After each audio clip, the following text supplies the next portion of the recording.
បងអូននេះសិតតែជាលុយខ្លាំងៗទាំងអស់ដែលមិនសិនយើងចាប់បានអត់ទទួលទេលោតចូលនៅថតកដាលអញ្ចឹងបងប្អូនទាំងអស់គ្នាឥឡូវគឺលុយខ្លាំងៗច្រើនមែនតើសូមប្រុងប្រយ័ត្ន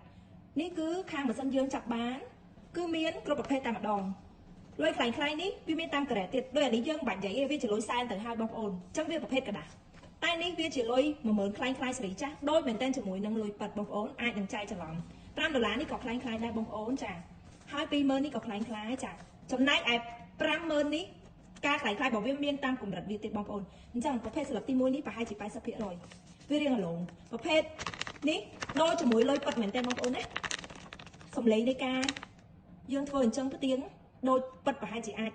90ទៅ95%បងប្អូនណាហើយ 3D នេះក៏ដូចគ្នាឆ្លោះមើលចង់ឲ្យគឺដូចគ្នាទាំងអស់បងប្អូនអញ្ចឹងបងប្អូនអាចចាយបានណាប្រភេទ50000ខ្លាំងៗនេះបើសិនជាបងប្អូនអត់បានមានម៉ាស៊ីនរាប់លុយយើងរាប់លុយមកច្រើនអីជួយយើងដាក់នៅក្នុងខ្ទង់ឲ្យបងប្អូនយើងអត់ដឹងថាលុយខ្លាំងៗទេចាអញ្ចឹងពេលដែលបងប្អូនមានម៉ាស៊ីនមួយគឺចាប់បានដោយងាយស្រួលតែម្ដង